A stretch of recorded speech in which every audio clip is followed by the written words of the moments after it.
stay in the background for a minute You're gonna and what? I'll stay in the background a minute and let people in. Okay. Hang on just one sec. Let me do share. All right, everybody can see the screen. And then if I click slideshow, can you guys all still see the screen? Fabulous. Session 7, capture leads with open houses. That's what's up. Yeah, and as I'm cycling through, that's all you see. Fabulous. Okay. All right, let's go in to this fabulousness of open houses. Really quickly though, I just want to let everybody who's on know that I am a teacher. I used to be a teacher before I was a real estate agent, so I'm accustomed to teaching. If you have questions, if I'm going too fast, please feel free to raise your hand because I'm here to help. I want to make sure that you guys have all of your needs met and that this is an interactive time and not just a me talking at you time. So please make sure that you are able to just participate because I love the participation. It makes everything go better. I'll ask questions. Don't be afraid to answer. There's no wrong answer. There's always a chance for us to learn from each other. So just know that I really value your input. The other thing that I wanted to say is that I don't know any of you, so I just want to take this moment to just find out a little bit about yourselves to see what it is that you are how many of you have hosted open houses before? Any of you? Okay, one. I did my first You one have last Sunday. Say that one more time. I was my first one last Sunday. Yay. Okay. That's exciting. Okay. So the first one last Sunday, you've got one scheduled for this Friday. Yep, Friday it's my first Yeah. one, and I'm going to Okay. co-host with Lori Patch down here in Grants Pass. Oh, wow. That's exciting. Fabulous, fabulous. Okay. And then where are you guys practicing? Where is it that you guys do your business? I'm in Eugene, Springfield. Grants Pass for me. Okay. I'm closest to the Dalles. We're south of the Dalles. Okay. Okay, wonderful, wonderful. All right, so this is going to be a fun opportunity.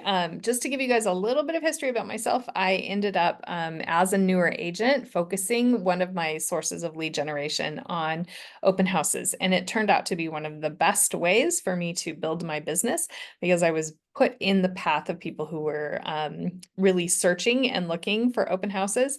And it really just became a foundation for how I built my business. So as a newer agent, it's one of the best things that you can do to get started and to move into this realm of meeting buyers and sellers that are ready to use your services. Now, they may not be ready to use your services right at this moment, but you can then drip on them. And then in a couple years, who knows, or, a couple months, depending on where each person is at, it can turn into business for you. So for example, I had met somebody at one of the first open houses that I hosted 2 years later, they reached out to me. They're like, we're ready. And I was like, okay. And so you never know when that business is going to turn into, or when it will turn into business for you, even if somebody seems like they are not quite ready yet.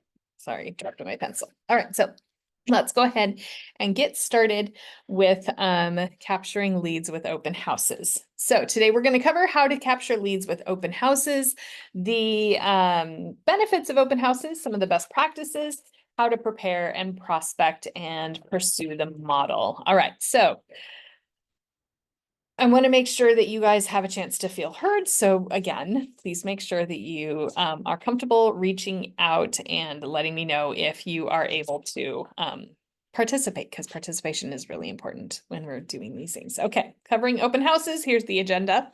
By the end of the session, you're going to be able to describe the benefits of holding an open house, identify the best practices for hosting an open house, and be prepared to hold one yourself. And so to start thinking about what we're going to learn today, what are some questions that you guys might have ahead of time? Is there anything that you, right off the top of your head, maybe want to make sure that we cover as we go through this process. So questions about open houses?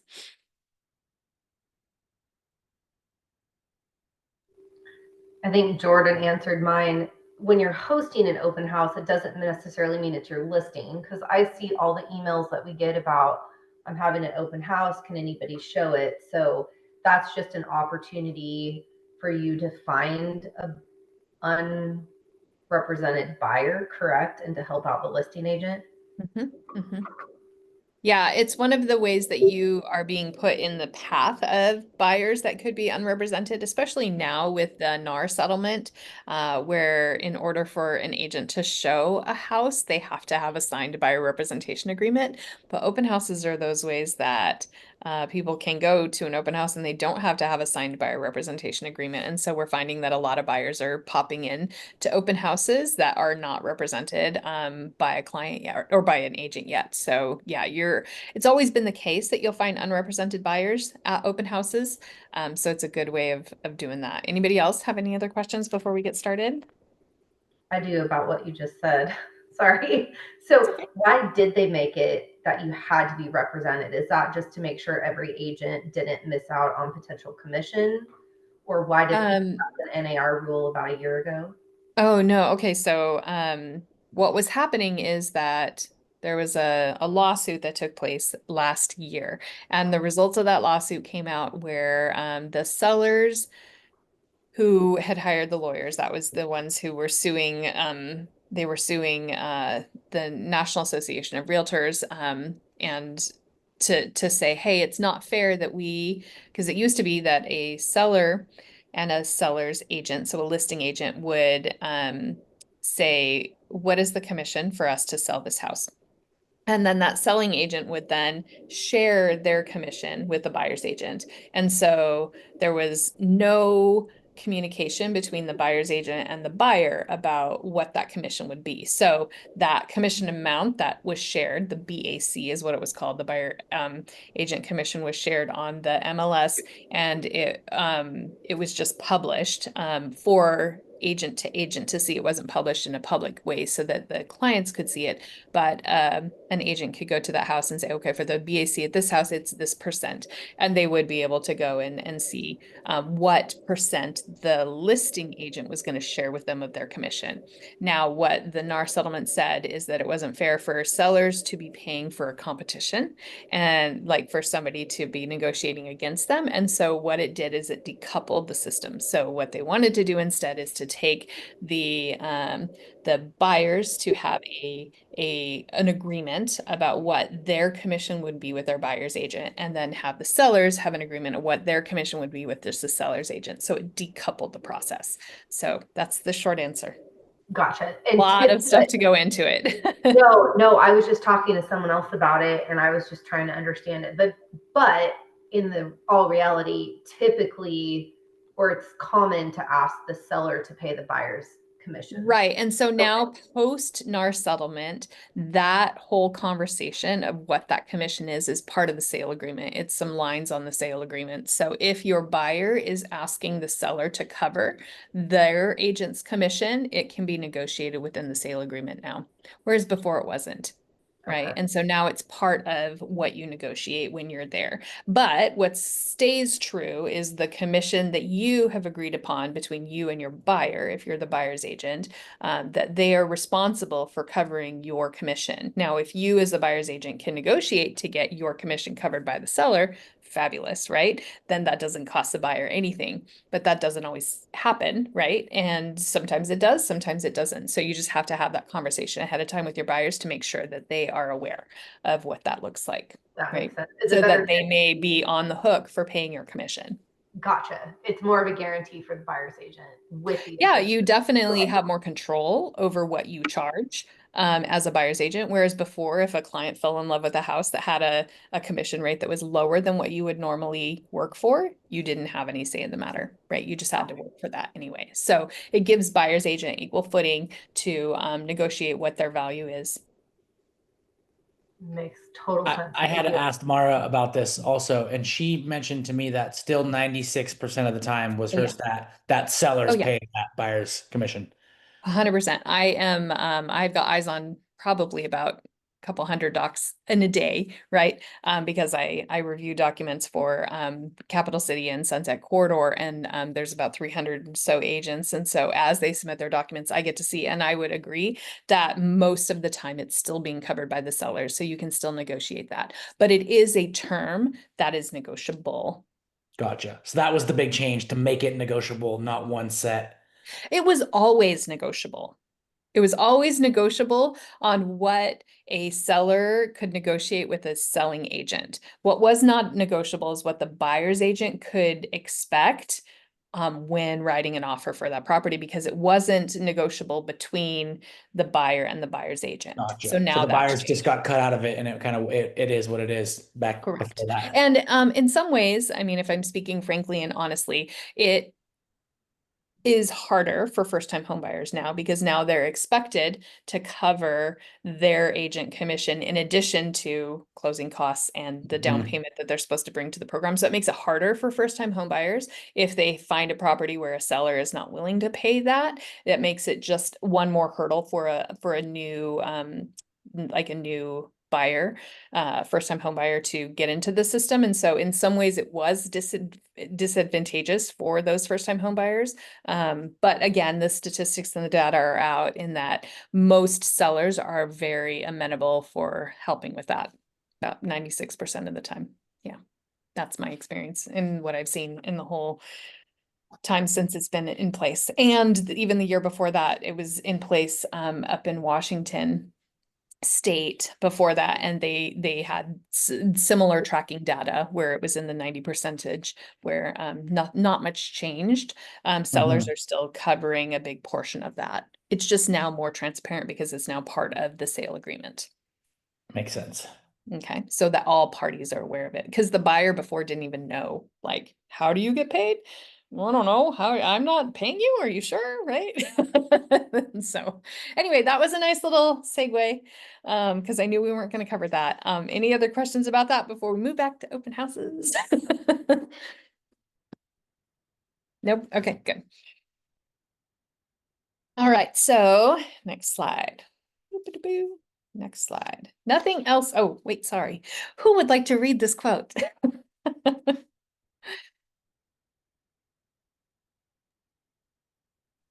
I can. Okay, go for it. Nothing else about your business will have as big an impact on it as the number of leads you have. Thank you. Okay. Why do you think we are starting a session about open houses with this particular quote?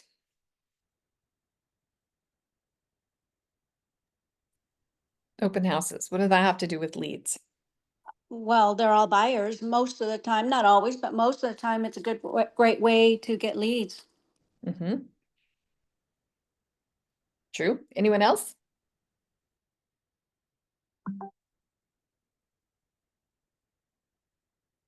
More people to share your information with. I mean, like if you have a house that you're showing, the more leads you have, the more you can get that information out. Mm-hmm. Definitely. Definitely. Your number one job is to get leads. Like, as an agent, that is it. That's what, if I could tell you guys as new agents, the best thing that is going to impact your business in the long term is just focusing on leads and getting them, and like caring for them once you have them, following up, giving them value, like those things. That will be the number one thing that you can do to make your business successful. And so that's your number one job, like more than anything else. And one way to impact the number of leads that you have is to hold open houses, because you can sell the house to help the listing agent or yourself if it's your listing, and you can also capture leads. So as a new agent, they're fun, they're easy, they're a low cost way to find buyers. All right, so the goal of holding an open house is not only to sell the home, That's important. But it is to put you in the path of opportunity and the business opportunity to meet people, add to your database, set appointments with interested buyers, people that you know are already looking because they're looking. Right? People who are not looking for a house are generally not going to be going to an open house. All right, many agents holding open houses is their number one strategy to build a strong business, and it can be yours too. There's proven models to have buyers and sellers come to you. Other visitors may be actively looking to buy or sell, or may not be actively looking, but a memorable and favorable impression can generate referrals now and business far down the road, like my example with 2 years. That was my extreme example. However, it definitely has led to some great connections and lots of closings in my business. Okay. It's important to know that before engaging in in-person activities, make sure that you double check the rules regarding any restrictions that are in place. COVID was an example of that. And so you just make sure that you know the stuff that you're talking about. Okay, next page. Can I ask a question on that? Of course, go for it. So like say I get their names and I get their email or phone number, whatnot. Can I set them up like in an RMLS and send them homes to look at before I have a buyer's rep, or do I have to have a buyer's rep No, before? because anytime, and here's what you need to tell them, anytime that you are stepping into the role as an advisor, you are acting in an agency relationship, and an agency relationship requires that you have had a contract in place with them. So you have to have a buyer's representation agreement, and it's the law. So you can blame the law. Like, of course, I'd love to help you with this. This is one of the items of value that I can offer for you. It's like no agent is able to offer this without having the information. So you want to make sure that you have explain that to them, because anytime you're acting in a role of providing realtor related activities to them or services, then you are now in an agency relationship, and therefore you need to have a buyer representation agreement in place. Okay, thank you. Yeah, great question. Another question. Okay. I did my RMLS orientation right before this. So Okay. they were talking about the prospecting option. So if I figure out how to do that, and then I'm just looking at properties out where I live, nothing for no specific person, I don't have to have an agreement for that. That's just me looking. Not. That's just you looking. Okay. Yep, absolutely. Great questions, guys. So, how much trouble can you be in if you do send a house or before you have the buyer's rep signed? I mean, you're going to get a slap on the wrist from your principal broker.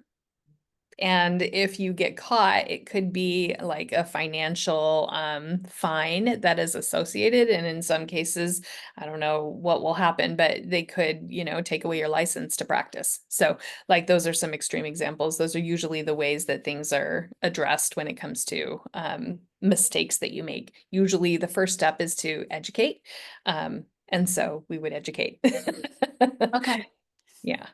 Yeah, Thank but you you. definitely want to make sure that you are, well, and it's best for you too, right? You don't want to be wasting your time on somebody who's not going to be using your services, right? So Right. it having that buyer representation agreement in place ensures that you're going to get paid for the work that you're doing for that person, which is an important thing to do. Like you're no different than any other, worker. You should get paid for what you're doing. Know your value. It's important. Thank you. Yeah, of course, of course. Okay. Let's say some dispelling some limiting beliefs. Okay. These can really hold us back a lot of times in our minds. Those can be our biggest enemies. And sometimes the things that we believe are erroneous, or they're actually like counterintuitive and they're not serving us in the way that we need to. So we always want to check our mindset before we start anything, because our mindset is super, super important. Okay. Does anybody have any limiting beliefs about how to hold open houses or holding them in general? There's a few that are listed on the slide, but does anybody have any other limiting beliefs?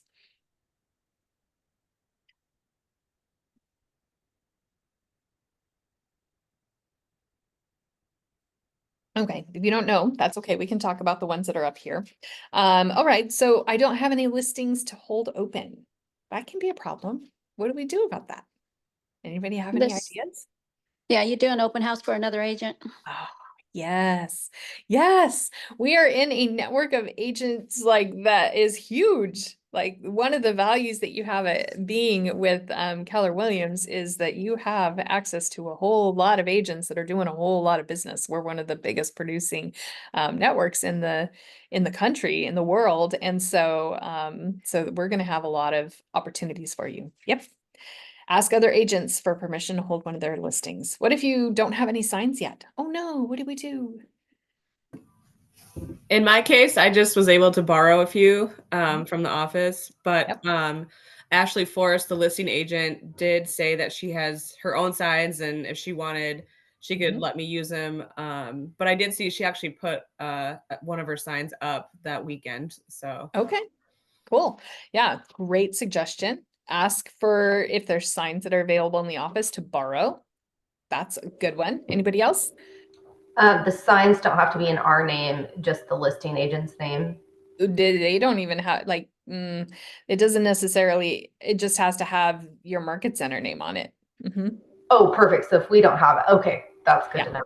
Yep, exactly. One of the things that I did when I was a newer agent, I'm going to share some of my little tidbits. I had another fellow agent that was with me in the Ignite program, and we became fast buddies. And we're like, okay, we're going to share the signs. I'm going to hold them open on Sunday, and you're going to hold them open on Saturday. And so we had one set of signs between two of us, and we were like, okay, you get them on this day, I get them on this day. And every weekend we flip-flopped those signs that we had jointly purchased together. And that was just one way that we did it when we needed extra signs. To this day, I use 4. That's how many I have. That's the sign, like the A-frame signs, 4 A-frame signs that I was able to purchase. Another thing that I did when I was first starting for my birthday, for Christmas, I was like, Mom, Dad, I would really love if you could buy me a flag. This is open house. So I have this flag that they purchased for me for Christmas one year, and I still like it lives in a little bag. And then for my open houses, I pop it out. It still functions 7 years later, and it's great. So be creative with your resources, and know that they're available for you. Yeah. And most agents, even if you put on your distribution list email, if you say, hey, I'm a new agent, I would love to be able to purchase anybody's old signs. Is anybody wanting to get rid of them? That's awesome too, because then you can get them for a discounted rate. So try that too. Mara also sent an email out the other day, and the KW website with all the signs and everything, they're having a 50% off sale through the end of June. Fabulous. So yeah, you can So get good. like just little arrow signs. I was looking at like if you get 4 for like $36 or something. Well, directionals are awesome for, I think that's what you're talking about. The directionals are great when you have a listing. The A-frame ones are more typical that you would see for an open house, but if you can find those for discounted, oh my gosh, jump on it, because Yeah, all their signs were 50% off. So that's so fabulous. Yep. Yep. the posts are not included, but I didn't realize how expensive those were. I might have to put that on my Fair. list. Yeah. I mean, you can also drive around too and see if there's any signs that have been off in corners, and if those posts are left. I don't know. That's smart. Are you talking about like the big white posts? Yeah. Oh Yeah, yeah, they're like those you're gonna get with $96. your you're gonna contract with a company who's gonna install those posts for you. So I think it's about $65 up here in Portland. Every listing you just pay for that, and then they double check that they can dig, they install post, and then they remove it when you're done. So That's good to know. yeah. So that's post install. Don't buy those. Okay. No, don't buy the posts. Unless you want to be the one digging the hole and then checking to make sure that you're not going to run any power lines or Yeah, sewer no, lines thank or you. whatever. Yeah, no. Okay. Next one. I may not know the answers to questions visitors have. I What do can you look it do? up. Yeah. Anybody else? Is that when you can schedule a preview with the listing agent ahead of the open house to ask those questions? You could. Yep. In my I would case, say, I'm go going ahead. to co-host with someone experienced, so I think that'll help. Yeah. Yep. 100%. What about the phrase, I don't have the answer to that, but I'm happy to find out for you? So good. It's honest. shows follow-up, right? When you find that answer and you track it down, and it allows you to capture their data because you're like, oh, what's your texting number so that I can follow up with you? You always have access to the listing agent. The listing agent is the expert for that house. They will know the details on that house. Your job is to know the details on that house too before you go in, and we'll talk about that later on. But if there's questions that come up that you honestly don't have an answer to, there's nothing wrong with saying, I don't have the answer to that, but I'll find out for you. So good. That phrase changed everything for me because I'm like, oh, I don't have to know everything. Awesome. Somebody All had right. somebody What'd had you say? mentioned that phrase last week. I think it was. I forget who it was, but I had wrote it down in my notebook because they were like, "This is the perfect phrase to say if you It don't is. know the answer." It's perfect. And it's honest. And people are not going to think that you're trying to sell them on something. And they won't sense BS. And so it's just a great way of doing it. And it demonstrates a lot of go-getterness too. So go-getterness, is that a phrase? I don't know. I will claim it. All right. Open houses don't really work because most people do or look online. What do you guys think about that one? I think for me, like things are always a lot different in person. And so even if I see something online that I might be interested in, I definitely would prefer to see it in person regardless. Mm-hmm. True. Anyone else? I think it depends on the time and where the house is located. Definitely helpful for sure. To say I'm very rural in my county, and I have never ever seen an open house sign on any of the anything's around out here. They just don't. I don't think there's enough foot traffic, so it's probably Oh, I listed see. by It'd be appointment. tougher to do. Yeah, I think so. Okay. Maybe on a holiday weekend it'd be different, but on an average weekend around where I live, it would Maybe never. not. Okay. I mean, you can always try it, see if it works. Maybe a lot of people would be like, oh my gosh, an open house, they never have them here. And then you have a whole bunch of people. Could be a limiting belief. It'd be the locals that just wanted to see what it looked like, probably. And that's okay because those locals are going to meet you. And Leads. in meeting you, they're going to be like, oh, you're my expert for all things real estate. And then that becomes your business. Yeah, you put them in your spear. Exactly that. Yep, because you're still, even though you're doing that and people do look online for houses, the ones that are coming to the open houses, they're going to be this opportunity for you to meet them, to get to know them face to face, to establish rapport with them, and then be much more trustworthy. Like it's such a better connection than you're going to get on a phone call, right? With somebody who doesn't see you face to face. So having those skills are really helpful. Okay. And what about the I won't feel safe one? That's kind of a legitimate concern for a lot of people, but what do we do about that limiting belief? Somebody had mentioned to me just if you for women in particular, like take someone with you. Mhm. And it doesn't have to be another real estate agent. It could be someone just greeting like a spouse or whatever the case, just for the greeting at the front door is what Lori had Could be. mentioned to me. Yep, it could be your power partners. It could be your lender, who it's Oh mutually yeah, lender, she beneficial for said them that to too. meet somebody too. Yep, could be a fellow agent, right? That you're going in on it together. One thing that I always do for safety was let the people in my world know where I was going to be, and then I was going to check in at certain times. And if I didn't check in, they were to follow up with me.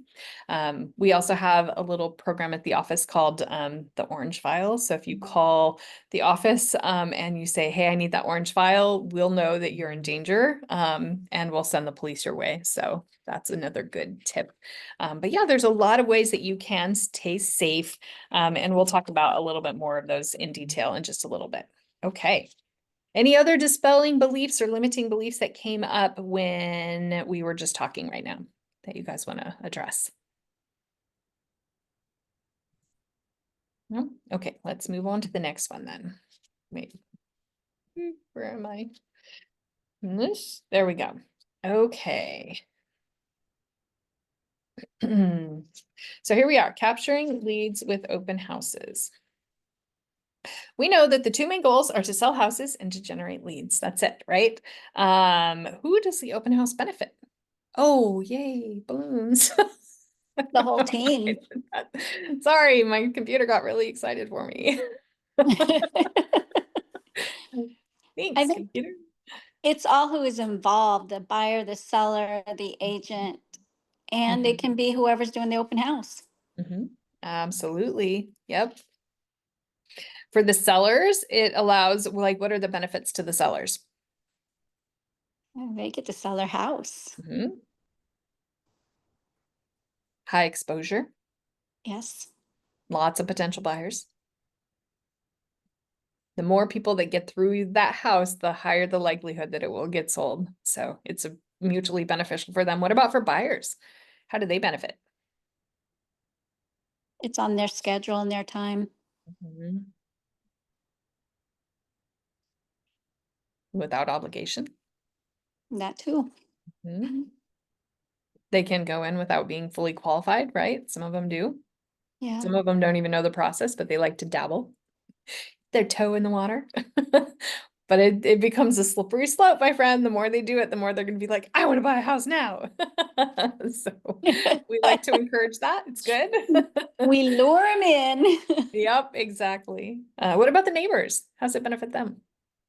From the house being trashed or broken into. Keeps it better upkeep. Also allows them to see how their home compares to the one that's on the market. They can check price, condition. You'll get a lot of neighbors that are looky-loos. That's what I call them. Like, I'm just a neighbor, just checking. It's okay. You could check. I like those. Those are fun to talk to. I know, they're so much fun. They're so much fun. And you can ask them all sorts of questions when you're with them, like, oh, great. So glad you're a neighbor. Tell me, what do you love about this neighborhood so that I can sell this home for you? Right. And then they see your professionalism, they move from there, they move on from there. And then you can even do some other things with the neighbors ahead of time, which is great, which we'll talk about in a bit. But let's talk about you as the agent. How do you benefit? Somebody goes in my sphere. Gain leads. Gain leads. There it is. Yep. I've gotten a couple sales from it. That's Well, fabulous. one, I should say one. No, that's good though. That's awesome. And you got it to closing? Yes. That's wonderful. Congratulations. It definitely works. It allows you to connect with the neighbors and the neighborhood. It allows you to put your signs out, which gets your name out there. And it gives you practice, conversation practice, which is sometimes really hard when you're first starting, right? And something that I will encourage you on is if you mess up with one person who walks into the open house, oh, well, you're going to have another opportunity the next person that comes in, and you got to do it over and over and over and over again until you get really good at it and it becomes really natural for you. So lots of chance to practice, to provide value, to answer questions. The more you do it, the better you'll get at it. Yeah. Yep. So it allows you to gain leads that are going to be for the now, and then it'll also be for the later, which is good because you need to have both as you're filling your sphere and doing it. Okay, so here are some benefits of open houses. One of the primary benefits of open houses is that they're relatively inexpensive to host. They don't cost much. They just require time. And as a newer agent, what do you have a lot of? Time. Right? Because you're not working with a ton of clients yet. And so you have the time to really invest into making sure that it is done well, right? And they're a great prospecting tool for lead generation. That is meeting buyers and sellers and other agents. Potential clients and agents meet at open house and you can quickly qualify them as leads, which is nice. And the main thing that you are invest when you're preparing an open house is time. The return on the investment is tremendous, right? Because you can generate leads, qualify leads, potentially get a closed deal with very little minimal investment in the beginning, right? Sometimes you could do it for absolutely free, even if you have access to some signs that are going to be available through your market center or through your coaching program or whatever it is that you have, or your team, or I don't know where you guys are at with all of that, but yeah. And it gets you face to face and building meaningful relationships with clients, which is super important. All right. What types of leads are you most likely to get from open houses? Buyers. So true. Buyers. All right. Now is the time in our presentation where we take a break and you tell me what you learned. What are some big ahas that you took away from what we just talked about? Need to get my butt out there and do it. Yay. For me, where I am, again, there's not a lot, but it's still a learning tool. If I can get to, here's a question. Are agents from other businesses unlikely to let you shadow them? Or do they care as long as you're helping You them can't. out? You can't shadow from other brokerages. Oh, okay. Yeah. Okay. And the reason why is because, I'll tell you, principal broker is your person who is overseeing you, right? And so when you are hosting or you're shadowing somebody from another open house, you are like let's say that other person from another brokerage is being supervised by a different principal broker. It gets messy who has the liability, and that's why that rule is in existence. So if you host for anybody, host for the people in your market center first. Second, if you get approval ahead of time from like your principal broker team, they will allow you to fill out a form to host for other people within our network. And we have 4 brokerages within our network, so you can host for any one of those because they're all under the same principal broker division. So Perfect. Okay. Thank you. yeah, but you can't do it for somebody else because it just gets tricky with the liability. If something was to happen, who has the liability on that? Is it you and your principal broker for that part, or is it the other brokerage? It gets fuzzy. That's why they don't allow that. No, that makes total sense. Yeah. Any other ahas for this last section?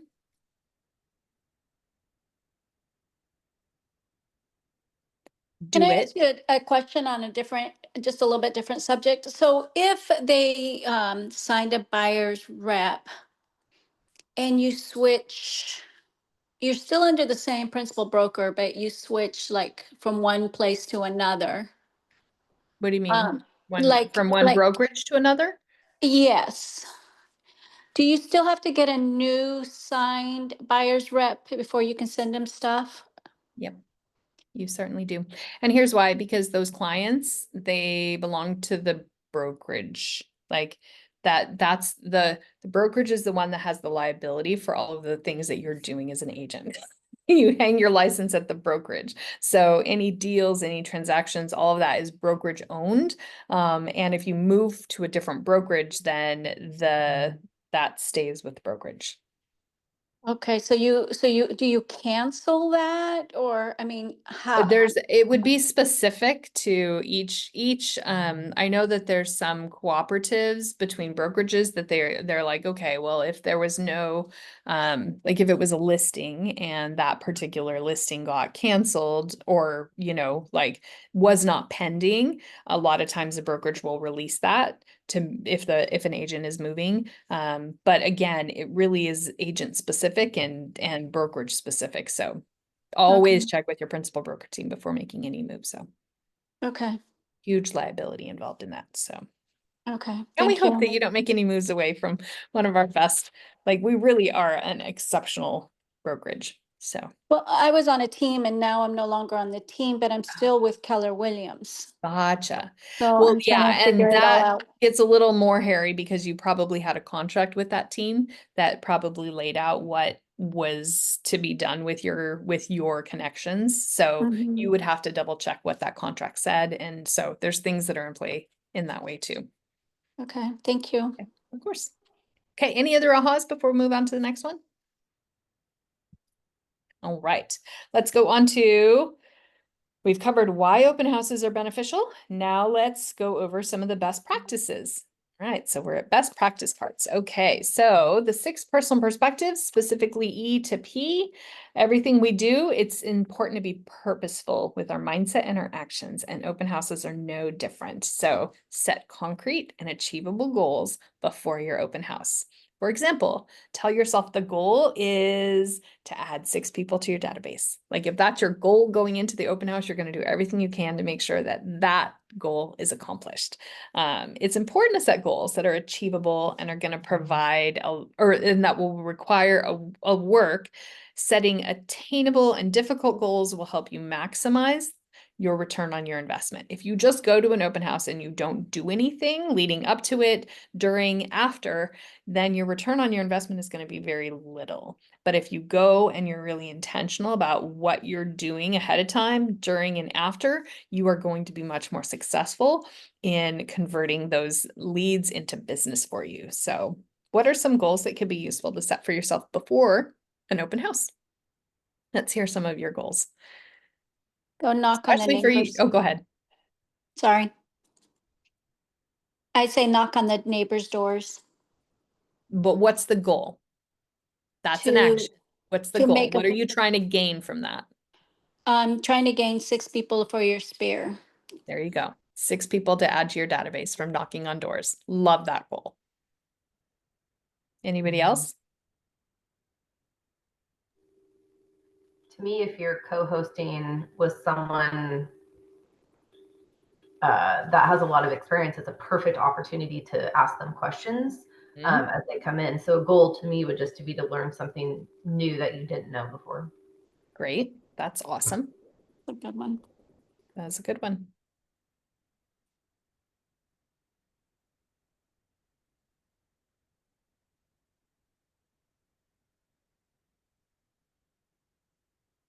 Sometimes a goal can be not just adding people to your database or increasing your knowledge, but the goal could be to familiarize yourself with the neighborhood, right? I'm going to become an expert on this neighborhood. So my goal going in beforehand is to really know this neighborhood backwards and forwards so that I can answer questions, right? And then that's one of the goals that you can go into beforehand. Goals are not just appointments or to get appointments. Open houses are a great way to generate leads. So let's talk about that. Think about picking the house. Picking the house is a crucial step in the open house process. It's important to look for a great and visible location, preferably not more than 3 turns from a major road.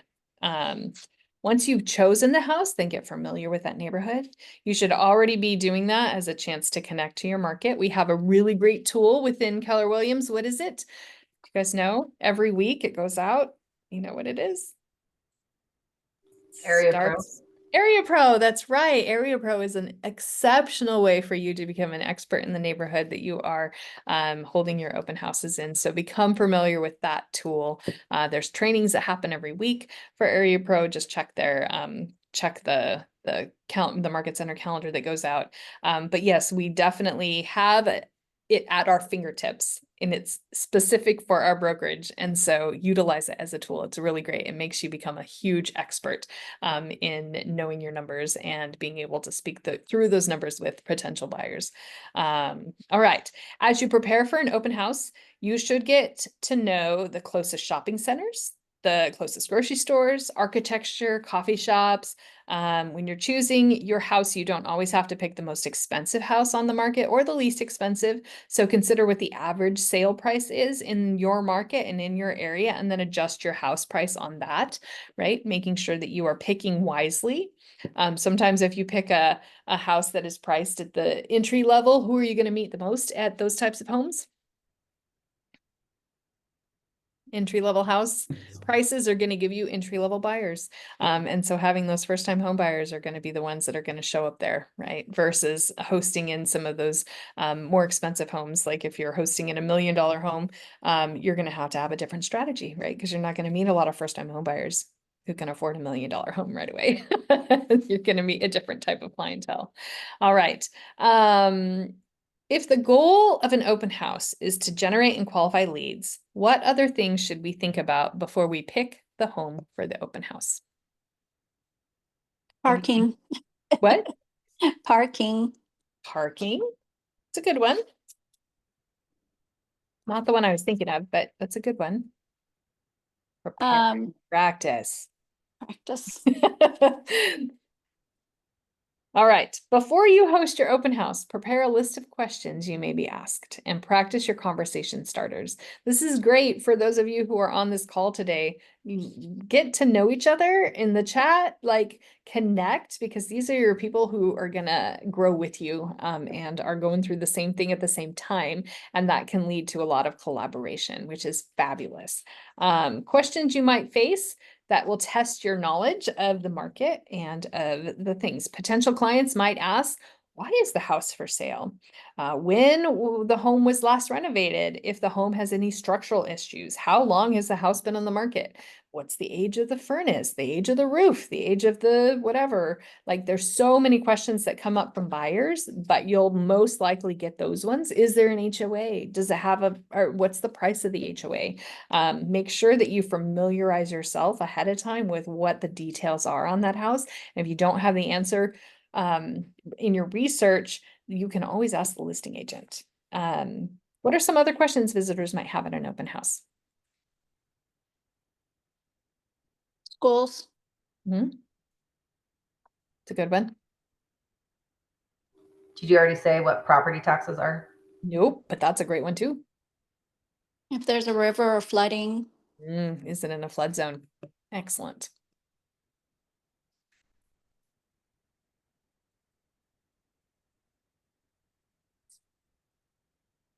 Yeah. All right. Here's some best practice stuff as you're preparing. During an open house, have the visitors sign in upon arrival. So that means prepare a sign-in sheet, right? Or a way that you're going to be collecting the data for the people that are coming. Some agents even make this a requirement, stating it as a safety measure. You can even ask them to leave something of value while they tour the home, like their car keys or driver's license. Again, this is a safety measure. Explained to the participants that setting up a sign-in station allows them to capture leads that you can then follow up on later. So make sure that you have captured the lead. What are the 3 things that are super important when you're capturing lead data? Phone number, name, email. Yes, those are the big 3. If you can get those big 3, that's a win. If you can get the bonus 4th, that's the address of the home that they're, or the place that they're currently living. That's another way of making sure that you can gather information for them. All right, once you've captured their contact information, you'll have plenty of opportunities to wow them with your technology expertise during the event. If you don't use a sign-in sheet, what are some other ways that you can capture the contact information? I already kind of talked about one briefly. The digital business card that we have. You can do a digital business card that gives them yours, but how do you Right. capture theirs? Oh, sorry. I thought you went the other way around. I think No. there's a website called Verify or Been Verified. Or Yeah, you can double check and verify that, but you also want to get their data. Here you are at an open house. Somebody just walked in. You don't have a sign-in sheet. How do you get their information? ask. Ask for it.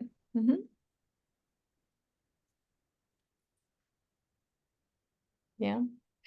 Is there You something can on the KW not app? have an answer to a question and then be able to give them an answer and get their contact information. Oh, I'll just text you that information once I have the answer. Boom, boom, boom, boom, boom. There you go. Now you have their answer. If you Introduce yourself use in the beginning. You get the name, phone number. Somebody was about to say something. What else? Sorry, that was me. The KW app, that's not our command version. They can somehow set you up as their agent, correct, through that, but that still doesn't give you their information. If you share, this is a good question. Yes, the KW app will, let me pull mine up. The command app. Oh, it's allowing me to sign in again. Give me 1 second. Boop. Oh, shoot. I don't have time to fix it. It's not recognizing my sign in right now. So there's something that went wonky on my password thing. But when you sign in and you say, hey, I have a great search app that I would like to share with you. If you provide me with your contact information, then you can get their texting number and then you can share your app with them through that system. You just click the 3 little dots at the top of or your picture at the top, and it says share my app, and then you can do it that way. So that's one way of doing it as well. Command one or the non-command one? Yeah. It's a good app. It's super helpful on the fly. Thank you. Okay, let's move to the next one. I have a question about that actually. Where does it take, like, does it take them into command, or because I've seen that, but I haven't like figured No, out it takes them to through. a sign up for the app that is like search through KW. It's the KW app for the consumer. And so once they click that link that you provide in their chat, then or during the message, then it takes them directly to where it is that they need to search.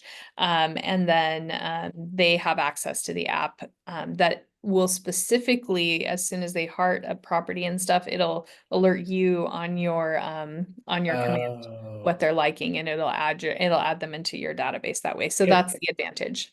I've seen some stuff about it, but I haven't actually figured out what exactly it was. Yeah, it's pretty cool. Yeah, it's pretty I awesome. think I installed mine wrong. You installed your app the I incorrect way. think, yeah, because it's acting like I'm looking for an agent. Then you probably have yeah, you need to get the agent one, which looks like that guy. Okay, yeah, mine's white. Yeah. That's the agent one. And it allows you to sign in the same way that you would sign into your command. That's how you do that one. Okay, let's move on to the next part. Picking the time. The time you choose for an open house is really important. When you know your market well and you've connected with it, picking the time to host the open house should be simple.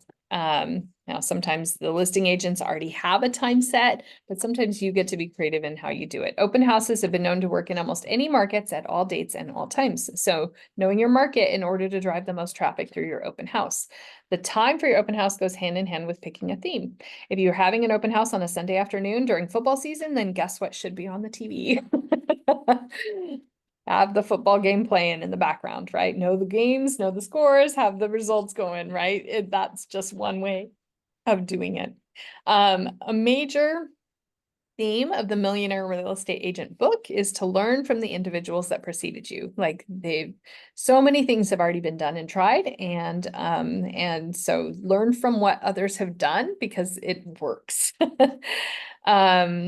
What open house themes have succeeded for agents that you guys know? Anybody happen to attend any particular themes? Some here use a wine bottle. You win a wine bottle if you show up. That's pretty cool.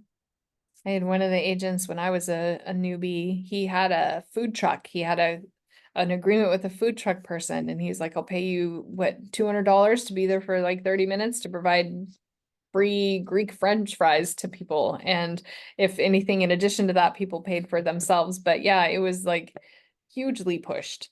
Yeah. I thought about cotton candy, but then I thought better because sticky fingers in Sticky. somebody else's house. Correct. Always double check with the listing agent what's okay and what's not okay. So it's pretty common for people to bring like fresh cookies and wine and Mhm. cheese plates and other Yep. delicious goodness. Oh, and in the fall, guess what? Having a boiling pot of like Cinnamon. cider, Pumpkin spice. apple cider. Oh my gosh. Makes everything smell delicious. Can I And ask happy. another question? Mhm. What is the best practice if you set up an open house and then you get a buyer from out of town that morning and they want you to show them places? What's the best way to cancel that open house without pissing everybody off?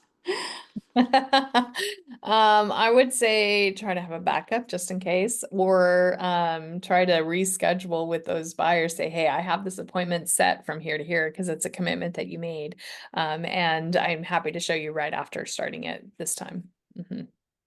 Okay. Yeah, I would try to honor that so that you don't piss off the people, because you want to make sure that you're following through with what you're doing. That's really important. What's the benefit of holding open houses at the other time as some other places have it open? Competition. But the benefit? People have somewhere to look, to go More and just places to look look. at. They get more Mhm. bang for their buck, so they're more likely to be like, oh, there's this one, and then one street over, there's this one at the same time. So Yeah. coordinating within, even if it's not an agent that's within your office, right? You can still say, hey, I'm having this open house. Are you going to be having an open house also that weekend? Maybe if we go in on something together, then we're much more likely to, increase foot traffic. So, and you could attract people that are looking at other houses just in the same neighborhood. Do Sometimes you people, can, oh, oh, go I'm ahead. sorry. Do people ever do like a tour of open homes maybe Mhm. together? Yep. Certainly. Yeah.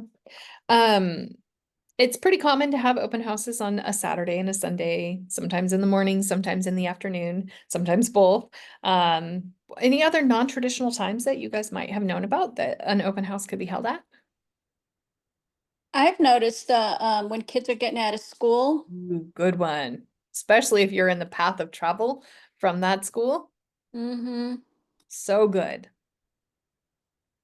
And then the other one, I got some people's names was at the post office box, those boxes on the streets at 5 o'clock when everybody's coming home from work.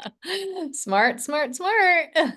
You're more likely to bring in people from the neighborhood or checking their mail, right? Yes, that's when I stood out there and gave them flyers on my open house.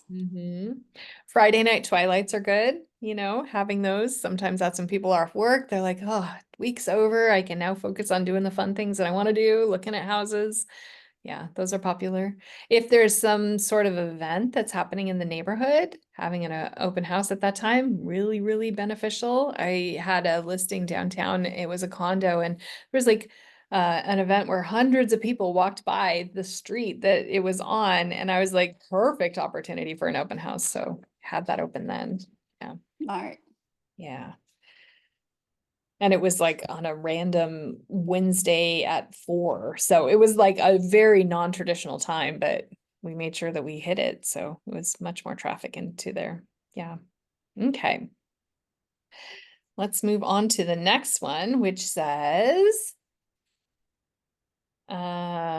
prepare stats. All right. If you've been practicing connecting with and knowing your market, then gathering the neighborhood stats for your open house will be fast. So have a system. Area Pro is awesome. You like pull up that stats, print it up, bing, bang, boom, you've got some great talking points.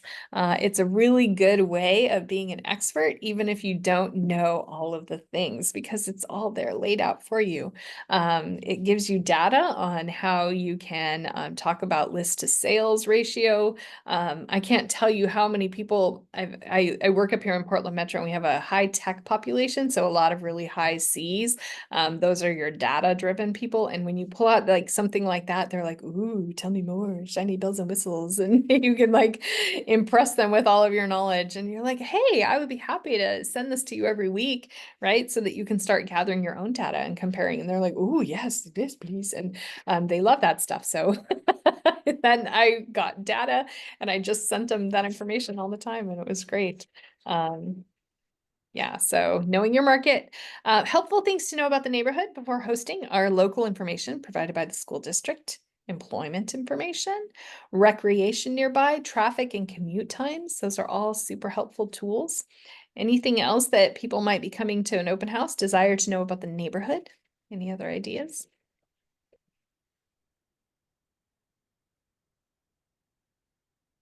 All right, let's move on to the next one then.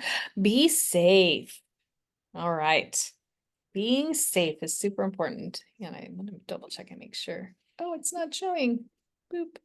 Prepare stats. Be safe. There it is. Okay.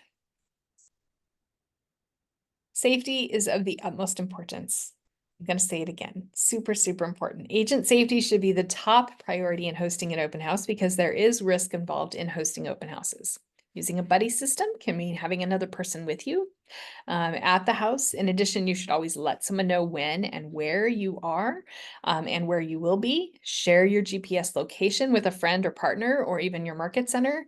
Park on the street prevents your car from being blocked in case you need an emergency exit. I always walk the house beforehand. I go through and I double check and I make sure that I know where the exits are. I never ever go first up the stairs. I'm always second. I don't put myself in a situation where I'm going to be cornered. It's really important as a woman that you are mindful of what's going on in your gut. If there's something that is telling you that is wrong, then it probably is. Really good idea sometimes if you feel unsafe to get on the phone with somebody, so that way they know that you're talking with somebody. Like there's good ways that you can protect yourself. It's important to check entrances and exits before the open house and have a fully charged cell phone. You may use your cell phone to connect with clients on the app, so a full charge is necessary for that and for safety. Allow them to walk ahead of you. Participants, you should be familiar with your health guidelines, making sure that you are following through with whatever is discussed there. Have a partner with you, bring a lender who meets people as well. Like there's so many ways that you can be safe. Here's a little tip. There's one time where this person wanted to come into the open house that I was hosting and they had a dog and I'm like, no dogs allowed. Shoot. They're like, well, can we put the dog in the backyard while we go look at the house? I'm like, sure, no problem. We'll go do that. We'll put the dog in the backyard. As we went out the back door, it auto locked on me. I did not have the key on my person. I was like, oh no, what do I do? I'm in this backyard with this dog, with these people. There was a gate to exit. We exited and I was like, what do I do? Luckily I had my phone on me. But we were locked out of the house. They were able to call the listing agent, really quickly called the seller. The seller said, oh, I have a hide key here, find it. And we were able to reopen the house. But that was my lesson. And I was like, from then on, I got a lanyard. On that lanyard, I clicked my key that I keep on my person at all times. And also on my lanyard, I have a little like scissor thing that helps me if I need to cut. It has a little bit of a knife too. So it's like a multi-tool that I have there. It's just a way that I use to keep me safe and keep the things that I need on my person. And it also has a place to store my business cards. So I can be like, boom, here's a business card, all the ways. So that's helpful. But being safe is super, super important. Any other safe practices for open houses that you guys can think of? Is there a way of doing it on Facebook? Because I mean, we post the times, the house and the ad, I mean, we put everything out there on Right. Facebook. I would not recommend doing your location on a public site like that. Just for safety. As a woman, I wouldn't do that. I'm sorry.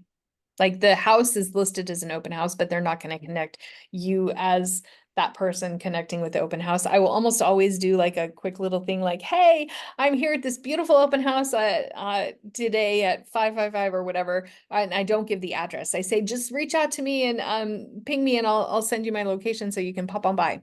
Right. That way I'm in control of who I'm sharing that information with. Okay. Yeah, I wouldn't recommend. That's just me being safe as a woman. It makes sense. Mm-hmm. All right. Any ahas? What'd you guys learn from that last section? Things that you'll take away from it.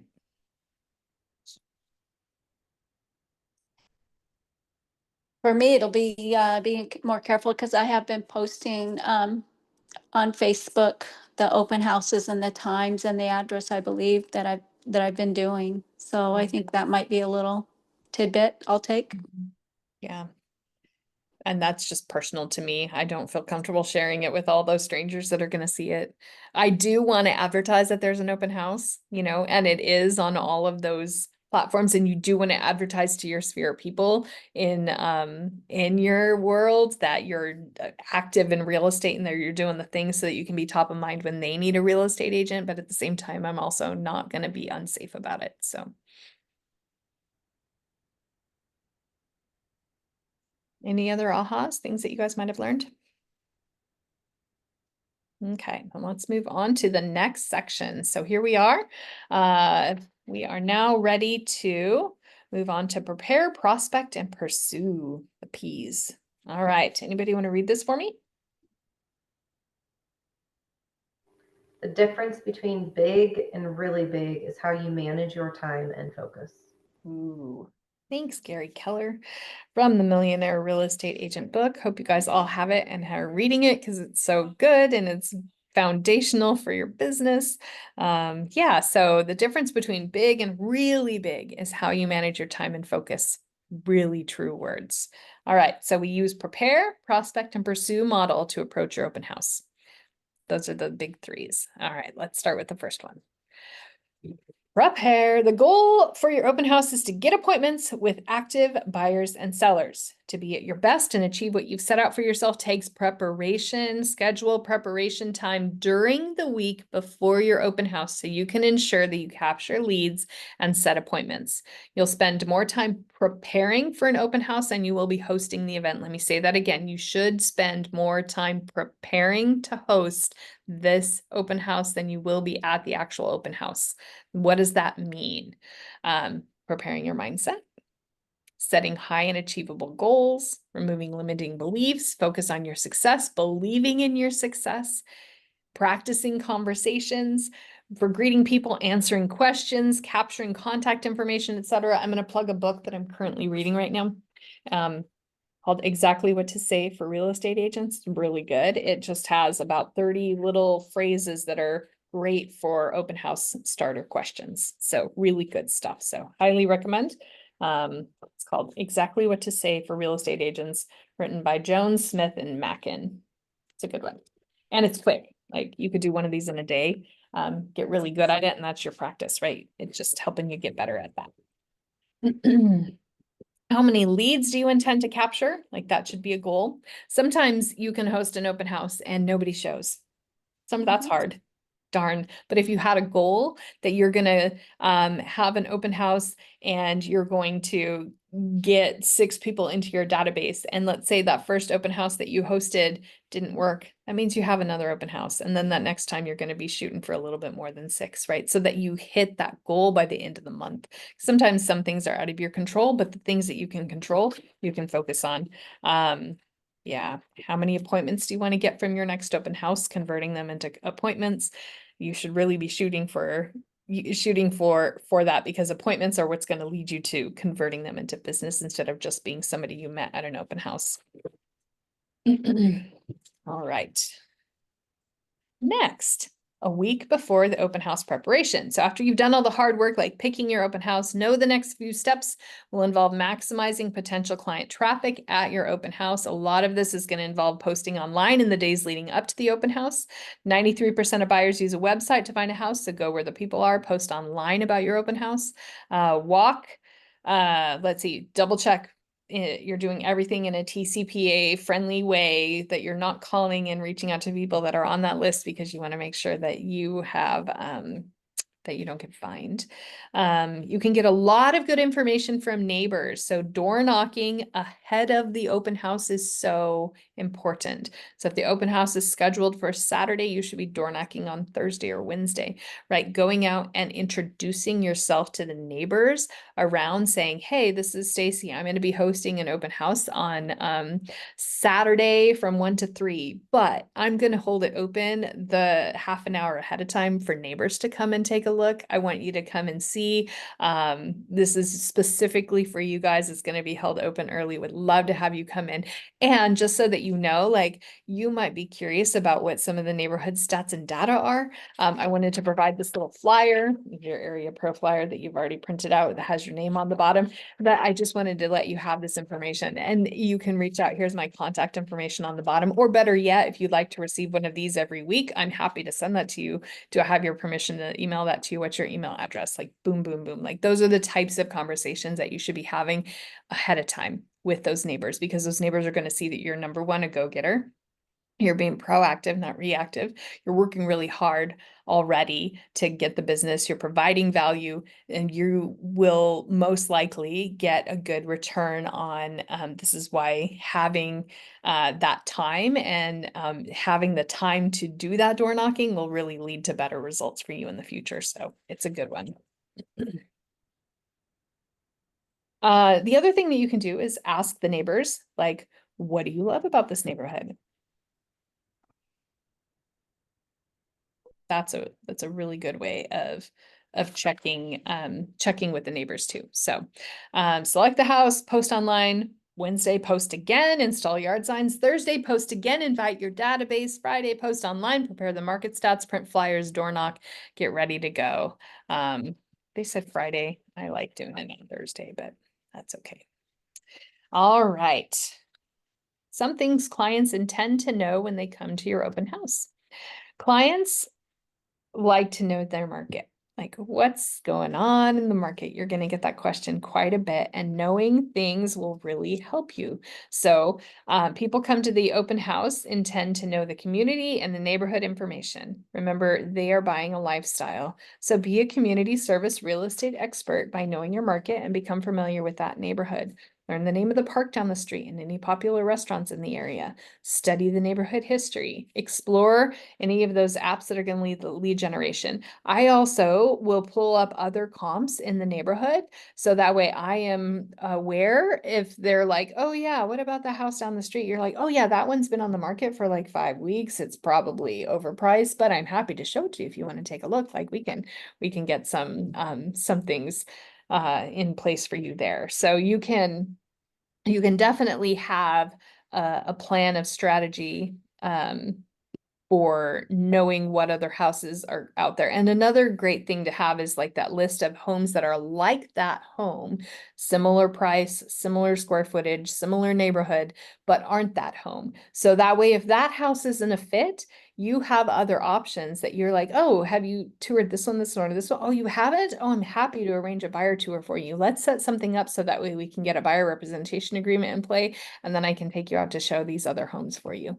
And we can do that right now, right? Or I'm happy to, or like we could do it right after this open house. I happen to have a buyer representation agreement that's printed up, ready to go. You can like pull it out and be like, bing, bing, boom, let's just sign it right now. Or you can say, let's set up an official consultation and set the appointment that way. So you could do it like that, but it's a great tip to have other houses that are in the area that are ready to go show if that house isn't a fit for them. What other things about the neighborhood might be useful to know before hosting your open house?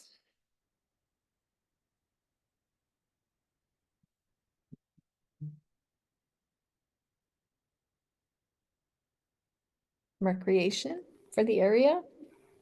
You mentioned talking to the neighbors ahead of time. So maybe a good question is there a time where there's more traffic or anything local that would naturally attract more people?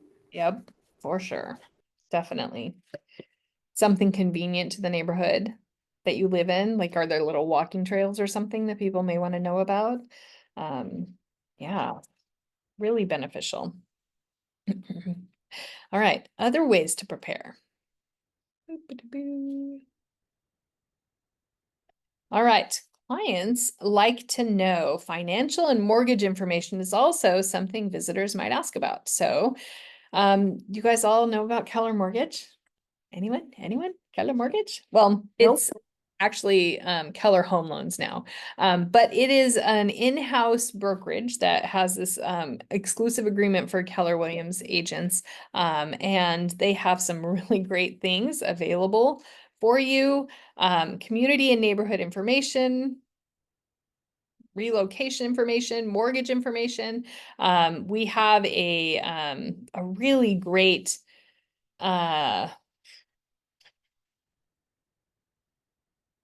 in-house lender that saves clients money. And here's a true story. So I had a client that wanted to purchase a condo. Very first client that I was working with. So this is my first transaction. Really exciting. We got the news. Oh, sadness. We cannot loan on this condo because the lender that my client was working with said it wasn't financeable because of something. And I was like, well, shoot, that's a bummer. And so we already had in play like a estimate on what the closing costs were going to be for my client based on that lender and that particular house. And then once we got the news that we couldn't do it, I was devastated. I was like, oh no, this is my first client. What do we do? So I reached out to Keller Home Loans and I said, hey, I have this client. Let's get her pre-approved. Let's see what you can do. And she went that route. The Keller Home Loans was able to provide her the loan for that particular property. It worked just great. And the closing costs were significantly cheaper, like $6,000 cheaper, because they don't charge a loan origination fee, which is 1% price of the home. And at that time, I don't know if they still do it, but I'm pretty sure they do. They give a $1,000 credit back at closing. So my client saved $6,000 in switching to this Keller Home Loans lender. fabulous. So make sure that you have the name of a Keller Home Loans lender in your back pocket. You should all have access to that. If you don't know how to get it, reach out to the people in your brokerage. They'll be able to tell you. Yeah, really, really, really beneficial. Definitely saves your clients money. And I know that for a fact, because I had a lot of clients go through Keller Home Loans and they got huge incentives through them. Okay. You don't have to know everything there is to know about mortgage information, just enough to get them down the road, like general interest rates. Everybody's going to ask, what are the rates like? Like, well, your answer is, I'm not a lending expert, but I'm happy to refer you to people that I do know, right? You should have 3 lending experts on speed dial for you that you send out to your clients. So that way they can do research into which lender is going to be great for them. A lot of open house people, when they're first coming through, they don't understand the importance of having a lender first thing. And so you getting them in touch with a lender is another way of providing value. And so have at least 3 they provide to everybody. I have somebody who's great with first-time home buyers. I have somebody who's great with VA. I have somebody who's a Keller Home Loans lender. I have somebody who's great with donating part of their proceeds to a nonprofit. Like I have somebody who's fabulous with investments. And so like specialization is great, and knowing a lender who can do multiple things. Somebody who works in a credit union is great. Like having the tools of all of these connections makes you a better provider of value to the clients that you serve. And each product is different by lender. So make sure that you have the generals down. Any questions about that before we move on? Okay, let's move on to prospect, the next P. Okay. If you've read The Millionaire Real Estate Agent, then you've heard of leads, listing, and leverage. Open houses are all about leads, leads, and leads. An open house is a great prospecting tool that requires mostly time as an investment. So let's look at the ways that you can use open houses to prospect for leads. An important part is to build trust and rapport with the foot traffic that visits the open house. Ways that you can do this is greet everyone that comes into the door. That means saying hello to the kids, saying, hi, what's your name, right? They may like that, they may not. Even the dog, if there's a dog that you see in the background in the car, oh my gosh, that's that person's fur baby and is very special and important to them, and you better know their name. So make sure you greet everybody. Ask visitors what brought you in today. Are you looking for a home in this neighborhood? Have you been looking at other open houses? Would you like to know more about the market or the neighborhood? What do you like about this house that you may share with others? I must always start with, hi, I'm Stacy. I'm not the listing agent, but I'm here to help. The listing agent has reached out to me, and if I don't have the answer to something, I'm able to find out for you. Have you been, or where are you at in your home buying process? And I just start there, right? And then I'm able to see, are they working with another agent? Have they written offers? Are they just dabbling? Like, it helps me to get a feel for where they're at. I'm not sure this is for you, but that was another one that I learned from. Plug in the book again, exactly what to say. Okay. Be positive, upbeat. Remember, clients are thinking about their futures and lifestyles, so be a positive force in their imagination. Like, it's a really important thing to do. And meet the clients where they are. Like, if they're ready for buying right then and there, excellent. If they're not, meet where they are and then figure out how you can do that. Like how you can meet those needs that they have. That's one of the things that I always try to focus on for every person who walks into the open house. Like, what is it that I can do to help this person? What is it that they need? And even if they're not a client of mine, if they're working with another real estate agent, what is it that I can do to help that person? If I'm approaching clients with that mentality, I'm not aggressive and I'm not like pushy as a salesperson, and they're going to be much more receptive to that. They're going to be knowing that I'm approaching it as a heart of helping and not as a like helping myself. And that has been really great with establishing rapport with people. So just making sure that you have the correct mindset and mentality to help. That's really, really good. And then match their energy. Sometimes people are going to come into the open house like, I'm fine, I'm fine. And you're like, okay, cool.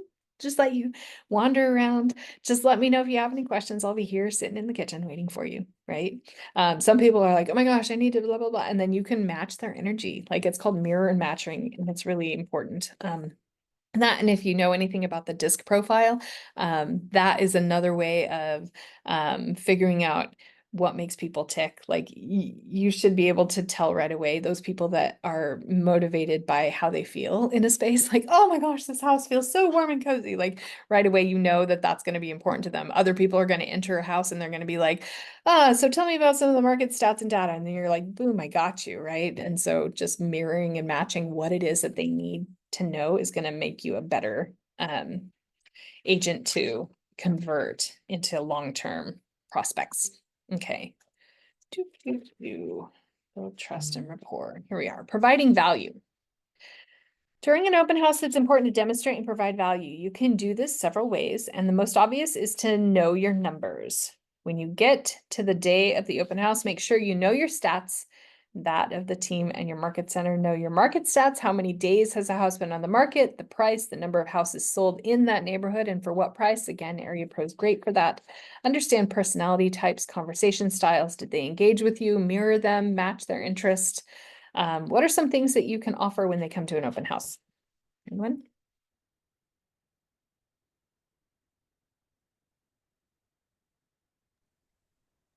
Honesty. I mean, it sounds silly, but I think people can see right through you. So if they ask you a question, whether you have the answer or not, I think you need to be honest. Honesty, so important. It really is. If it's a hot day, boy, have little things of water that you can give out. I used to carry around high chews, right? A little bowl of high chews. It was great. It was wrapped. If there were kids, they were like, yay, candy. People like it. They don't. I spent a lot of money in the beginning, like buying cookies. And then I realized as I was taking home all the cookies and they weren't being eaten, I was like, this is not really the best return on my investment. I should just buy something at Costco and then just use that same thing until it's all used up and then move on from there. So I was doing mint. oh yeah, that's a good one Fresh too. It's a great one. Sometimes offering an item of value can be expertise on the lenders. It can be expertise on like those buy first then sell programs. We have access to quite a few of them. Knock is one. What was another one? Let me checking my apps right now.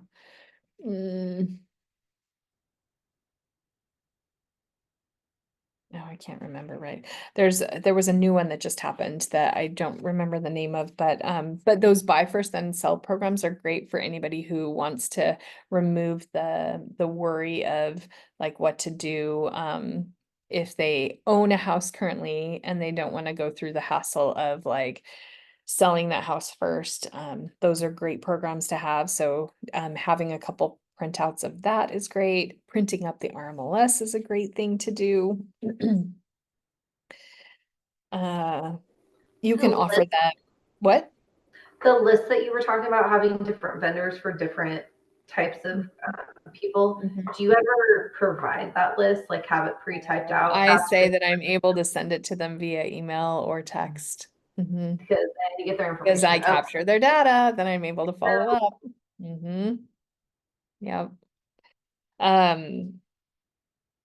Yeah, sometimes there's lots of things that you can provide, like having a print up of the RMLS is great, a market report, a printing of your Area Pro stats and data. Sometimes there's raffles that are involved, right? Some people I know will do a scavenger hunt, like to highlight important things about the house, right? Like say, hey, make sure that you find out that special thing on level 2 and come back and report to me what it is. And so you could do things like that. Remember, the goal of all of this is to capture leads, to put people at ease that you're there to have fun and to make it a beneficial thing for them. So if you partner with a local business, sometimes you can get small discounts on things. But if you do any kind of contest or raffle, keep in mind contests and other incentives may be prohibited by other real estate laws. So just double check your stuff in the meantime. Have something to offer them, right? Okay. Next, capturing information and qualifying leads. One of the primary uses of the KW app is to be organized and consolidate lead information. Before, during, and after open houses, make sure you capture information and qualify those leads. Several ways you can do this: have a sign-in sheet, customize a landing page in Command and have it available, offer the use of the KW app. We already talked about that. Ask probing Ford questions: the who, the what, the where, the when, the why. You guys know what Ford stands for? F, family. O, occupation. R, what do they do for Recreation. recreation? Thank you. And then D, why am I blanking? Dreams. Dreams, that's right. If you ask questions that are related to that and ask people questions, they're going to tell you everything. Like people love to talk about themselves. So more questions you can ask: the who, the what, the where, the why. You're here to get leads and appointments and ask for their business and referrals. So don't be attached to the outcome. Just know that some people will be willing to share it, some people won't, and that's okay. Doing those 5 things are going to help you and help the participants achieve success when you host an open house, like making sure that you do those things, because you want to keep in mind the important things of capturing lead is your number one thing. Like, that's why you're there. You need to capture their data. Once you can capture their data, then you can drip on them all you want later. You can follow up. And in fact, that's super important. And we're going to get to that in just a second. Okay. Which is the last P: pursue, pursue, pursue. All right, so with pursuing, what you want to do is, the goal of open houses are to generate leads and sell houses. Make sure that you follow up and convert leads after an open house, so your time investment pays off. Follow up. Let me say it again, you have to follow up. There was some study that was done that I heard about, and they said it takes on average 8 to 11 follow-ups before you're gonna get a response sometimes. 8 to 11 times of following up. So have a plan in place that is gonna allow you to follow up to convert to a lead. What I do right away after an open house is over, like the lights are off, I'm locking up, I'm immediately going to be sending out a follow-up video of myself. Hey, this is Stacy. We met at the open house on 123 Main Street. I just wanted to say it was a pleasure meeting you. I thought you might want to have my contact information. Please reach out if you have any further questions, because it was such a pleasure to meet you.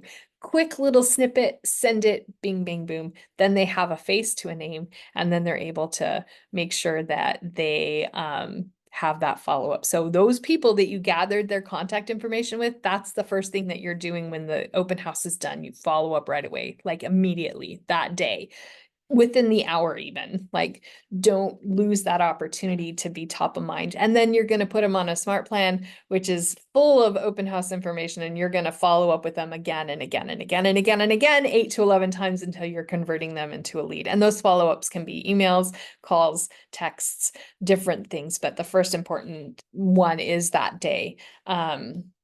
Pursue your leads, reconnect with them. Follow up as you get information about the house. Hey, I just heard that there was an offer on the house on 123 Main Street. Was that a house that you were interested in? I'm happy to help you if you wanted to write an offer, right? And then you can go from there.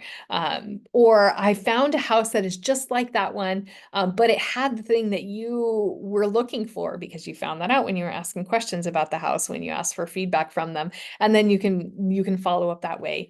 Hey, I have another Area Pro thing that just came out. I'm happy to share it with you. Bing, bang, boom, right? Those follow-up things are super important. It's good to practice after the open house. Immediately put the information into your database so that you don't forget. Get their contact information, tag them for a smart plan, set them up on a neighborhood nurture, and then reconnect with those visitors. Like, super, super important. Okay.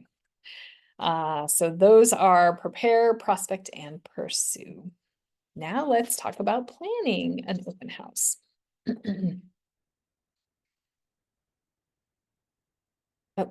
After you've hosted the open house, it's time to go back to the original goals that you set for yourself. How many appointments did you intend to get out of the open house?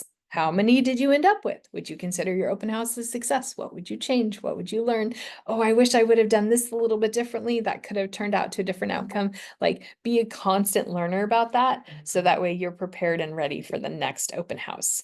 One thing that I did want to talk about before we move on from that are just things that aren't even in this packet, but things that I do as best practice. So I'll just share some of my little tips and tricks. Something that I always do is arrive 30 minutes early. Always 30 minutes early. I'm gonna make sure that none of this is. Yeah, I arrive 30 minutes early at least, because I am taking the time to set the stage for the open house. I'm getting all the lights turned on. I'm opening up all the windows because light is super important when we're selling a house. Smell is super important. So I have natural extract in natural smelling scents like citrus or apple or something that is going to be existing. Sometimes pine if it's Christmas time or winter time. But I will go through on every sink. I'll just put a little bit of water in the bottom, put a little dot of natural smelling natural essential oil, and then it just makes that area smell fresher. I don't use anything perfumey because people don't like that. It's usually just natural scents. At that time, I'm also double checking the area to make sure that it's safe. I'm double checking location to make sure that things are picked up right. I walk through the house to make sure that I know where things are. I'm highlighting important things at that point so that I can send people to look at those things when I'm there. I'm setting up my prepared flyers that I've already printed out.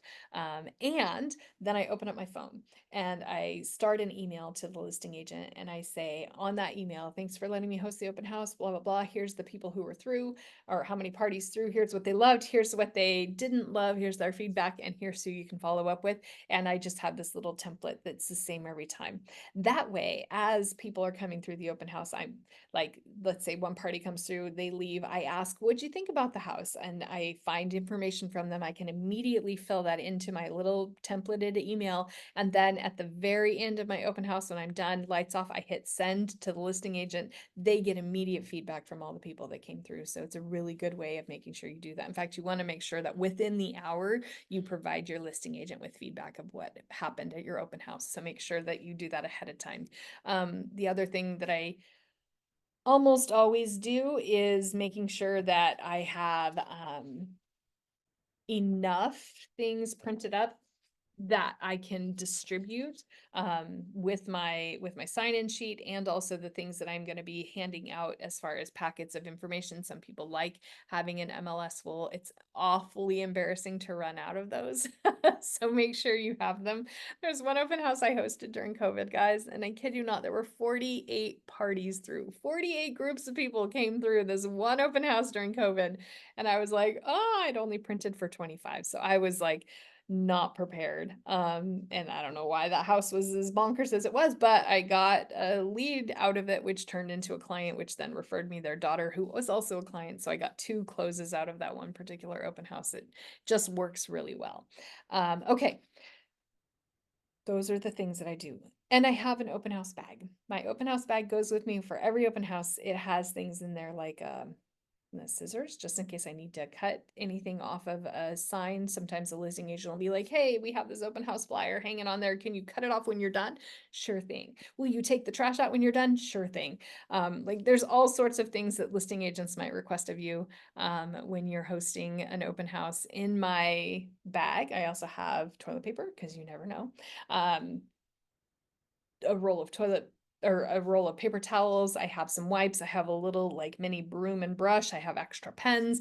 I have my essential oils. There's like hand wipes that are there. Like just being prepared for those types of situations that helps you just present the house in the best possible way is super great. And that's my open house bag. It just lives in my garage. When I'm ready to host an open house, I just pick up the bag and then I go and I have the things ready to go. So it's just a way of systematizing things. So that's what I do. Any other questions? Do you set up a diffuser for the essential oils? I don't. No, it's just one little dot in the sink of Oh. every sink. So like I'll go into the bathrooms upstairs, boom, boom, boom. I'll do the kitchen sink. Sometimes there's a sink by the laundry. I'll do that too, right? It's just one little dot in every place and it makes that room just smell really pleasant without being overpowering. Fresh. I like that. Yeah. I kind of a silly question, but what type of report for the client report that would you print out for the RMLS sheet? Because I wasn't sure because I know there's like Oh, the full, client full. limited. Yeah. I usually I have RMLS, and so we do client fulls for that. Okay. And so I will print it up and I'll try to make sure that it's just one sheet of paper, not multiples, right? So if I need to take something out, then I will, or I'll reduce it or have the abbreviated version of it. But yeah, so that it's just like one page handout so that people can reference it. Some people want to have it, some people don't. But the nice thing about that is when you print it, it has your information on there. So if they have any questions, I'll reach out to you. Gotcha. Yeah, because it usually has your information at the top when you have the client full that way. Good question.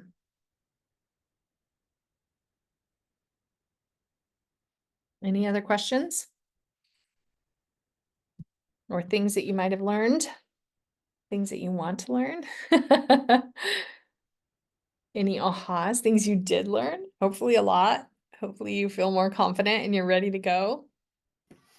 The open house bag is a great idea. I realized when I got to my open house, I didn't have a single pen on me. And because I was going to use a notebook for questions and information. And so luckily I had my laptop. I just opened that and used that to type in like whatever information I needed. But yeah, I definitely was not as prepared as I should have been, I think. Yeah. And then you learn from it. And the next time you know that you can, like, I didn't have all that stuff at the beginning. It took me many, many, many times. My goal when I was first starting was I was going to host 52 opens in a year. Like that was my goal. I figured one a week. And I was a mom of kids that were highly active. So there was some weekends where I knew I couldn't host. So then there would be other weekends where I would do 2 or 3, right? But by the end of the year, I tried to stay on track so that I was hosting my 52 opens within a year. And it worked really well. So I got that and it really launched my business in a big way. Toilet paper is also really good. When I shadowed an open house, I had to bring my 3-year-old with me, unfortunately, but Yeah. she had to use the bathroom several times. And luckily there was toilet paper there in one of the bathrooms, but their other bathroom didn't have anything. So if they didn't have it, I don't know what we would have done. We would have to leave. Well, and you should also double check that the water's turned on before anything is used. Don't use it without water being turned on. So, because sometimes people winterize and they turn things off if it's a vacant home. Oh, and another thing to have, I have a little pop-up chair that lives in my car. And that just comes out if there's no place to sit for me, because I don't use downtime in an open house for anything other than like business. So if there's downtime in an open house, that's when I'm doing some of my follow-up calls. That's when I'm doing some of my follow-up emails. That's when I'm like doing business. I'm like reaching out to people, or I'm updating my database, or I'm making calls to clients that or potential clients, or systematizing something. I'm always doing something, or it's reading the business book that I read every month, right? Whatever business book that is going to help me level up and become a better agent.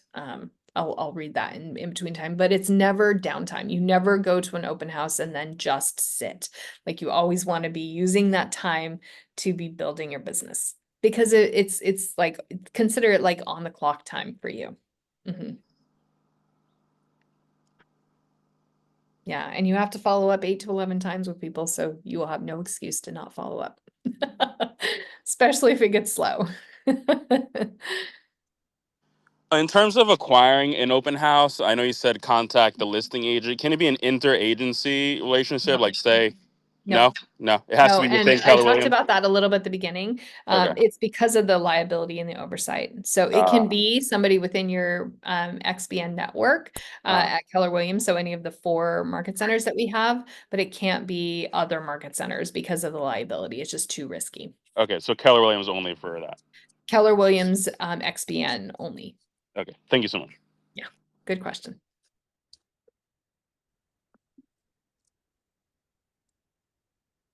Yeah, and we have a plethora of open houses and a plethora of opportunities. The other thing that when you're first starting, it's great to introduce yourself to the mega agents in your office. And not just them, introduce yourself to their people who do the arranging of the open house for them, their TCs, their transaction coordinators. If you get in with the TC and they're okay with you, then they'll start reaching out to you proactively. They'll say, hey, we have an open house that needs a host coming up. Will you host it? And I'm like, sure, happy to do it. So instead of you searching for the open house, they start coming to you, especially if you're providing value to that agent that you're hosting the open house for, meaning you're providing immediate feedback, meaning that you're being respectful and responsible with the time, that you're there early, that you are making sure that the house is secure when you're done. Like all of those things are super important. You said you can't talk, or you can't do an open house for another like agency, but are you allowed to still visit Yeah, another you can attend as broker's many open open houses house? as you want, of course. In fact, that's a great way of getting to know what's out there and how it's priced and how other people are presenting the houses. Like it's a good way of doing it. An even better way of doing it is to attend broker tours. Broker tours is a good way of meeting agents one-on-one. Those usually take place on Tuesdays, broker tour Tuesday. So. But yeah, you can certainly attend any open houses. Highly recommend too, especially if they're in your neighborhood. Oh my gosh, get to know what's happening in your neighborhood.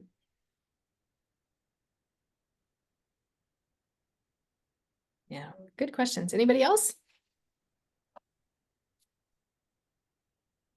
All right, there is a section moving forward that's all about, let's see, we can review the things that we talked about. If you have any questions about the things that we talked about, the benefits of holding an open house, the open house best practices, and then prepare and prospect and pursue. After today, you should be ready to shadow your first open house. So that way you feel prepared and ready. Shadowing agents that do it often is a good way of getting, increasing your knowledge. So make sure that you do that. And your call to action, execute your plan and jump into your first open house. It's the best way to learn and experience. And if you make a mistake, that's okay, because there will be another person that walks through the door the next time. Okay. That's it. I think that's all I have. I could do more, but I'm pretty sure that's the success system is really what they do for, this is your accountability check-in with each other. Have you guys been doing this section in your other, accountability check-ins?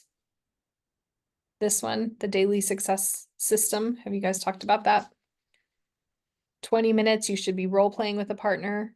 10 minutes preparing a call list for the day, 45 minutes role playing in the real world. That means calling through people. 30 minutes updating your database with the information you gathered from your conversations. This should be the habit that you get into doing every single day, because like I said, the number one thing that is going to lead to business success for you is to be having these specific conversations. 10 conversations a day, 10 contracts added or contacts added, 10 handwritten notes is super great. Doing social media engagement. Yeah. 10 conversations with your sphere, people that know you, love you, trust you. Adding context. Are you guys doing this? I just want to say, please, I hope you are. Yes, maybe. New agents, it's really important that you get in the habit of doing this. This is going to be so important. This is your lead generation. Having at least 2 minutes of lead generation time or 2 hours of lead generation time every day. That's the foundation for your business. Open houses are great and they'll give you business, but if you're not continually reaching your database and the people that you know, love, trust, and adding new people to that database, it'll just get stagnant and your business will flounder and you'll be like, why am I not busy? Well, it's because you're not doing the things that lead to the business.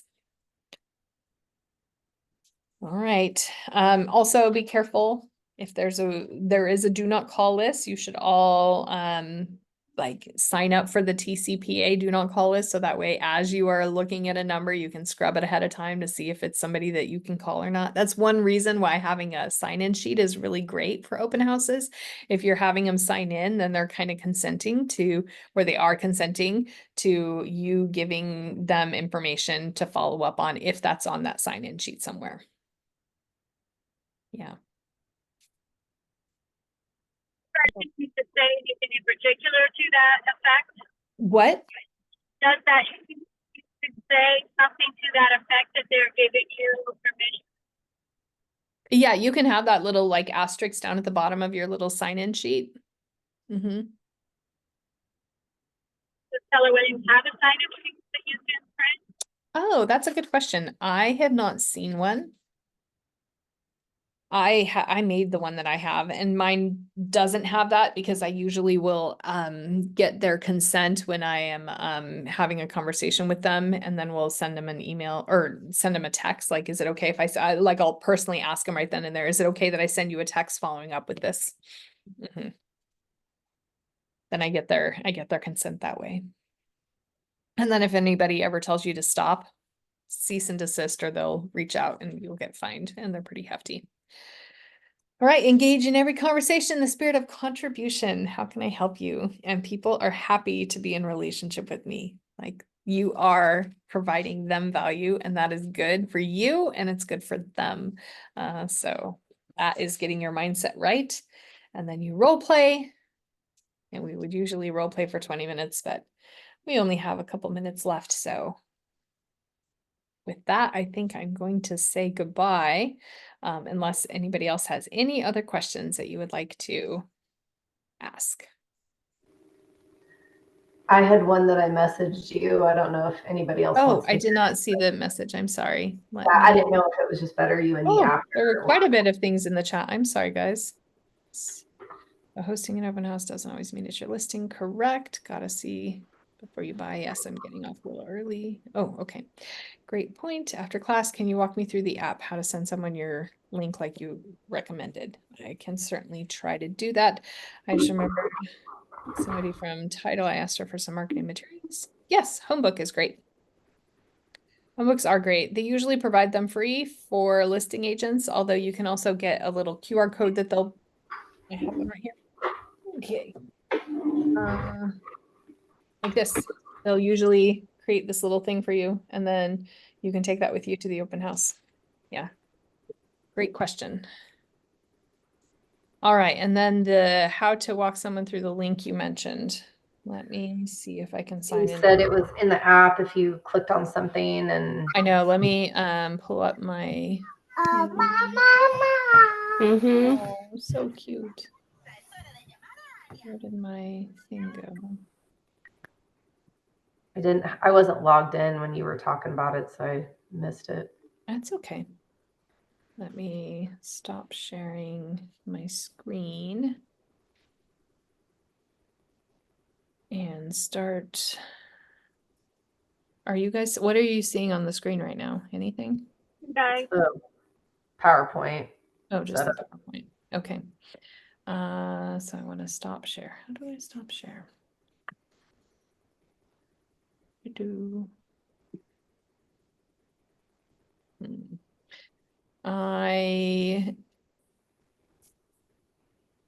Emily, what's your phone number? And I will reach out to you tomorrow to do that.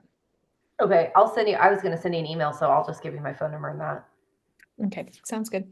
Thank you. Yeah, I can happily walk you through that. It'll just take me a little bit to make sure that I'm logged on. I went on a trip recently and it logged me out of everything. Yay. Now my phone is like, oh, I guess I'm gonna log everything back on. Okay. Is that it for everybody else? Are we good? All right. Well, I will hopefully see you guys all there or in your business later on. Congratulations on being realtors. It's a fabulous field, and if you are willing to do the work, you're going to be successful. So get those good habits in play right now. Practice, dialogue, lead generate every day, and happy hosting. All right, talk soon. Thank you.